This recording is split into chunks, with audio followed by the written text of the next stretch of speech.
Hi, Lions. This is Christina Scheid, the senior editor for writing and news content for Molloy Life. And I'm Maddie. I'm the junior news content editor for Molloy Life. And we are joined with... And I'm Jessica Wallace. I am the project coordinator for the Molloy Violence Prevention Initiative.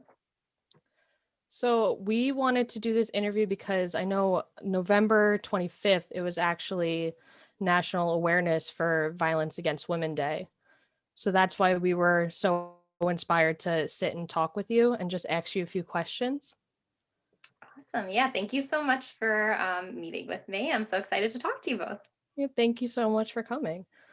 So can you just explain how the federal grant that Molloy received works? Yeah, sure. So Molloy Violence Prevention Initiative, which is the overarching kind of prevention program that we have here at Molloy, it came out of a federal grant that we received in 2018 from the Department of Justice in the Office on Violence Against Women.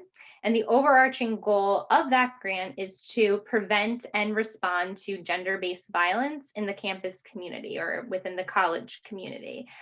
So gender-based violence is an umbrella term, and it includes, for the purposes of the grant, four specific crimes that fall under the Violence Against Women's Act.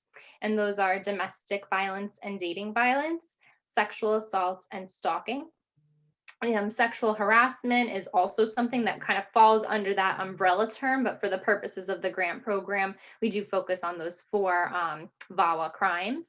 And so through this funding, it was $300,000 that we received in funding over the course of 3 years. So we're coming up actually on our final year in 2021. We've been able to do quite a few things. We started by creating a coordinated community response team. And that's a multidisciplinary group that we have on the campus now, dedicated to strengthening our prevention and response efforts. So the whole idea behind the grant and that team is that it's not just one person or one department's role to put an end to gender-based violence, but it takes a village. We need everybody involved in these efforts. So our team now has grown to about 70 individuals from all parts of campus and in the community. We have faculty, we have administrators and staff, we have students, and we also have some community partners such as the Safe Center, who is a local victim service provider. They provide direct victim services to our students and education services. We also partner with the Nassau County District Attorney's Office, local law enforcement with Rockville Center Police Department and the Nassau County Police Department and their Special Victims Unit.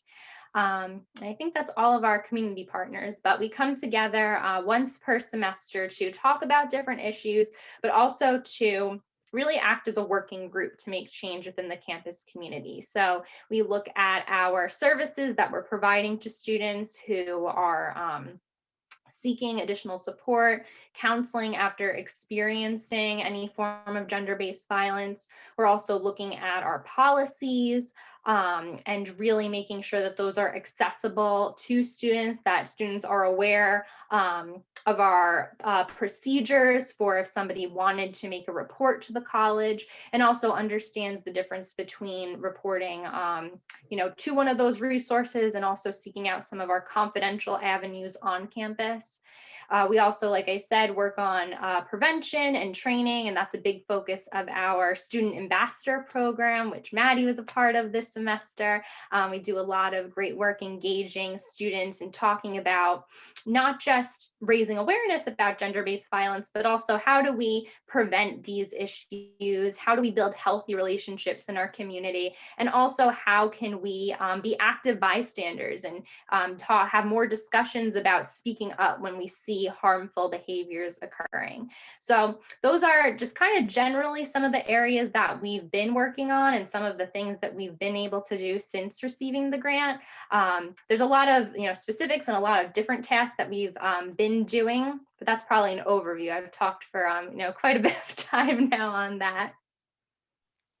So for our next question, I guess, How can a student get involved and be an active member in preventing gender-based violence across campus?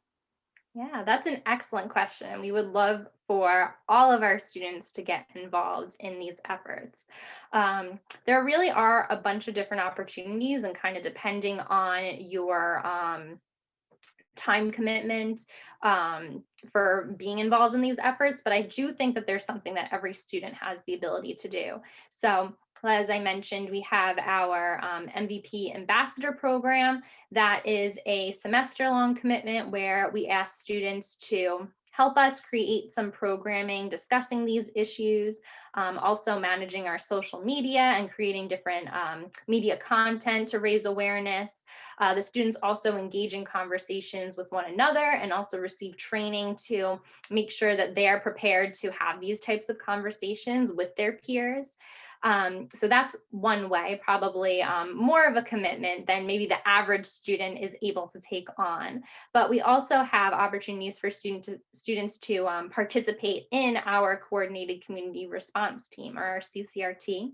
So that group meets once per semester, and it also meets kind of more frequently depending on the area that you're working on in subgroups. So we are always looking for students who would like to take on this leadership role and participate in those meetings. And that would probably be less of a time commitment. It would just be more based on when the meetings were occurring. But as a student, you would have the opportunity to really have a say and a voice in the different things that we're doing, like looking at policies and making sure that our services are trauma informed and really doing everything that they can to support our students. And then finally, I would say something that everybody could do is either attend one of our trainings or maybe attend our training and have a conversation with your friends about what a safe campus looks like and what a healthy relationship looks like. I think those are things that we can just start to incorporate more into our everyday. And everybody, you don't have to be talking about it all the time, but just find different ways to maybe have a conversation about what do boundaries look like with your friends. I think there's a lot of ways to tie those conversations in, or even with bystander intervention, I think is an extremely important topic, especially right now. We talk about it a lot within the context of gender-based violence, but bystander intervention is just all about noticing a harmful behavior and then doing something about it. And that can look in many different ways. It could be in response to an instance of bullying, an instance of discrimination or harassment. It's something that really, I think everybody can benefit from a conversation on, just really how to be an active part of our community and work towards making it safer. Awesome. Yeah, I think what you're doing and what your department is doing is just so important for the Molloy Life community as a whole. So, where should a student go if they were to have to report something? Yeah, so there's a lot of different options if a student did experience any form of gender-based violence, and that can, really be any of those 4 crimes that I mentioned in the beginning. It could be an instance of sexual harassment. It might be, something that maybe the student is not sure falls under any of those categories, but maybe they've experienced some behaviors that they know that they want to seek help or support for. So regardless of exactly the nature of the behavior, we have a lot of different resources where students can go to seek help and support. And you don't necessarily have to put a label on what you've experienced before seeking those avenues. So some of the options for confidential support would be our Student Personal Counseling Center. So they provide students with free counseling services for any type of issue. And they can also refer a student who maybe has a more particular issue. Maybe they've experienced sexual assault or domestic violence that they really want to speak with someone about. They can also make a referral to a counselor at the Safe Center, who we have an agreement with to provide services specifically for our students. So those are 2 confidential options, which means that students can seek them out. They don't have to worry about anybody else finding out about anything that they share with that person, but they can still get that support. There's also options if students want to make a report, a more formal report to the school. And that also has some different avenues that happen after that report is made. So a student could report to our Title IX office, but really they could report to any employee, and employees at Molloy do have an obligation to report that incident through Title IX. So what happens when the Title IX office receives a report of gender-based violence is they reach out to that student to ask, what do you want to do now? It's really important that when someone has experienced gender-based violence, that we put them in the driver's seat. So it's not, this is what you have to do, but what would you like to do? And are you ready to do it?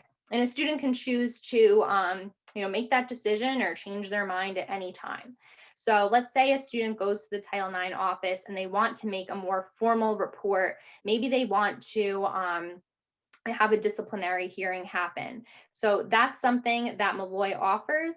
They also offer more supportive informal services such as accommodations for that student, orders of protection within the campus. They can help with housing, academic accommodations, speaking to professors if maybe the student is having trouble keeping up with their coursework. All of those things are incorporated. And the Title IX office can also be a really good liaison to help then refer that student to different areas. So maybe then after speaking with the Title IX coordinator, the student realizes, oh, I really want to seek counseling. So they can help make that referral. Maybe the student decides that they want to report to local law enforcement. That's also something that the Title IX office could then help refer them to do. And that would lead to more, criminal proceedings outside of the campus environment. And of course, the student also has the right to not tell anybody about what happened to them and not to report. And like I mentioned, can change their mind at any time. Actually, at Molloy, we are a relatively small school. We don't receive a ton of reports officially through the Title IX office every year, but on average, we do receive about 5 to 7 every semester. And typically what we do see when students are reporting is it's not something that just happened to them. A lot of the time students are coming forward after, maybe even something that occurred before they came to college, but they're still seeking out support. So it really is never too late to come forward either. Yeah, that's really great. I think that, like as Christina said, everything that you're doing is really great in helping to make the campus safer for everyone. So I just want to ask you, in 5 years' time, what change would you hope to see at Molloy? That's a really good question. And I like that you said 5 years, because when we first received this grant, we attended a lot of training to make sure that we were building our capacity to be able to create a really sustainable culture change within our campus. And what we were told is that it typically takes 5 years for a culture change to take place. So in 5 years, from when we first received the grant, I really hope that we will be seeing that culture change within our campus community. And 5 years from today, I hope that that culture change is still going. It's something sustainable. I hope that we're seeing a campus where all of our employees and all of our students understand the resources that Molloy offers. Also, our students feel comfortable talking about these issues, because they can be upsetting, they can be taboo, but it's really important that we do discuss them and have those conversations, like I said, about the more positive things like healthy relationships and being an active bystander and what that means as part of your community. I really do think that a lot of the work that we are doing through the grant ties in really well to our mission here at Molloy already. A lot of our students are very helping oriented, are going into professions where they're going to be looking to work with people and make a difference, make a really positive difference in the world. So I think that this ties in really well to that, and will also help prepare students to do that a little bit more, and hopefully bring these conversations not just through their time here at Molloy, but hopefully leave and graduate and go on to bring this information that they have to other areas of their life too. Yeah, I think that's really important that it's not just a temporary thing, it's more of a long-term event. So you kind of already answered it, but could you just explain a little bit more how you advocate for each and every student? Yeah, absolutely. So, um, I don't work with every student, right? I really only see students um, who, are either applying to the ambassador program or have a question about a mandatory training that they had to attend. So I don't get to really connect with all of the students in a way that maybe like a member of faculty would, or, maybe some people in student affairs do. But and I've only been here for a couple years too.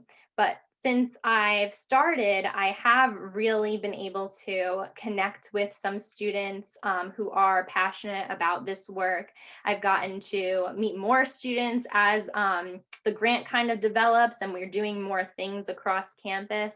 And I really do try to, with every student that I interact with, no matter what kind of level of knowledge on these topics that they're coming to or for what purpose, I do try to help support them in whatever way that I can. So even if that's a student who's emailing me and saying I can't find my certificate that I need to upload to get credit for this class, I understand that maybe that student's not reaching out directly to talk to me about gender-based violence prevention, but I hope that I can help them complete this online course that they have to take. Maybe they're not thrilled about it. And hopefully they're going to walk away from that, maybe with a little bit more knowledge that they're going to keep in the back of their mind and share with a friend. So even if I can do that one small thing and help that person complete that course and meet that requirement, I'm hoping that can help make that positive difference. And with the students that I do get to connect more with, I'm just so grateful because they are all fantastic. And they do such amazing work. They've really been able to just elevate the work of the grant and our prevention work so much. And I really just help whatever they ask for or want to do. I try to find a way to make that happen because I think that my role here as an administrator is to really support the ideas and the motivations of students. And I think that we've seen on the Molloy campus that when students are able to do things and things are really student driven, we see some really great things happening.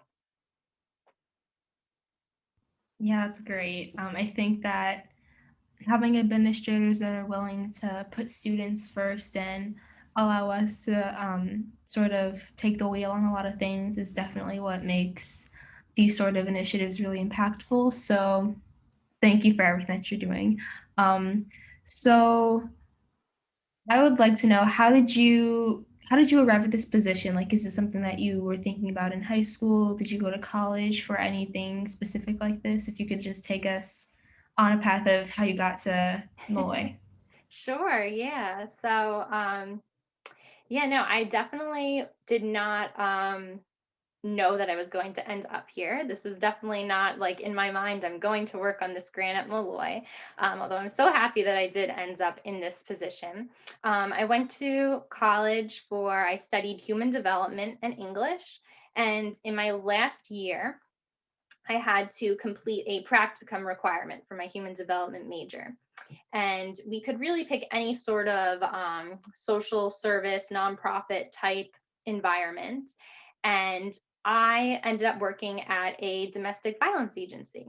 And so I interned in their residential program, working with survivors and families of domestic violence. And I also did some court advocacy too. So working with a lot of people seeking orders of protection and things of that nature. So I really was not so familiar with these services until I had that internship. But once I did it, I realized this was something that I was extremely passionate about. I thought it was amazing that you could make a job out of this, of helping people who have experienced domestic violence and help support and empower them. And so I looked for other opportunities. So I ended up out of my undergraduate at working at the Safe Center, actually, which is our local community partner. I did advocacy there in their domestic violence shelter. And then I ended up working in their education department as the campus educator. So I went to all of the colleges in Nassau County and I provided trainings on violence prevention. And of course, Molloy was one of those campuses. So I worked very closely with a lot of the administrators here and some of the students too, to do some of the mandatory programming. I did a lot of tabling and outreach. And then I decided to go back to grad school. So I ended up leaving my position at the Safe Center and I started in grad school for my Master's of Social Work. I did that for about a semester. And then I found out about this wonderful grant that Molloy was receiving. So I ended up interviewing for this position. I actually took a leave from my grad school program and came to work full time here. And here I am. So I just ended up re-enrolling in grad school. So I'm also an MSW student again, working towards that and working here at Molloy to build this program. And like I said, I'm just so thrilled and grateful to where those steps have kind of led me. And it definitely was not something that was very linear at all. But I think it's also really cool to see, especially just, for undergraduate students too. I think sometimes you go into college maybe having one idea and then it changes to another idea, or maybe you don't have an idea and then you kind of just try new things. That's like a really cool experience to have. And if you kind of just follow those things, it will lead you a lot of the times to things that you're really passionate about and great opportunities. Awesome. So those are all the questions that we have. I think I speak for everyone when I say that we as a community at Molloy are so thankful for you to be a part of our little community here.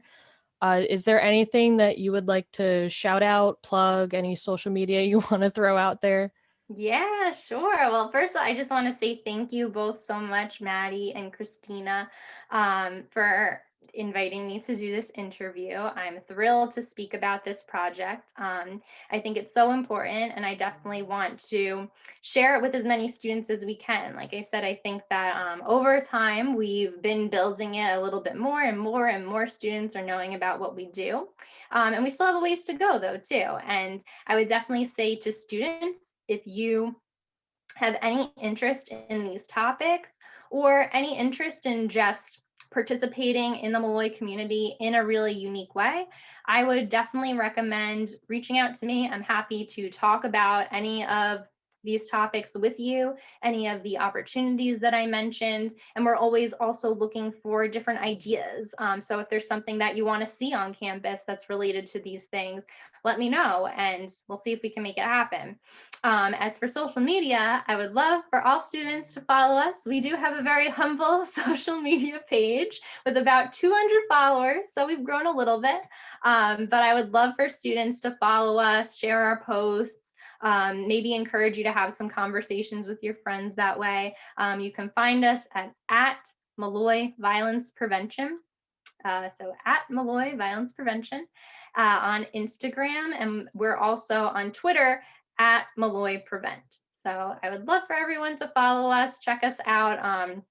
We have a lot of great content, and I can say that because it's not me creating it. It's mostly my wonderful student ambassadors who create a lot of the really engaging content that we have on there. All right, thank you so much for agreeing to this interview today. I think that initiatives like this on campus are so important, just to make sure that survivors are heard and that people have somewhere to go if they are experiencing issues with these sorts of subjects, because it does happen a lot more than people think it does. And just educating people on it is just a great way to help prevent it. So thank you so much. Thank you so much. So thank you, Jess, for coming and sitting with us. Thank you to everyone watching. Thank you to those who nominated Jess on our National Make a Difference Day post For more content like this, follow us at Molloy Life on Instagram, Twitter, Snapchat, Facebook, and YouTube.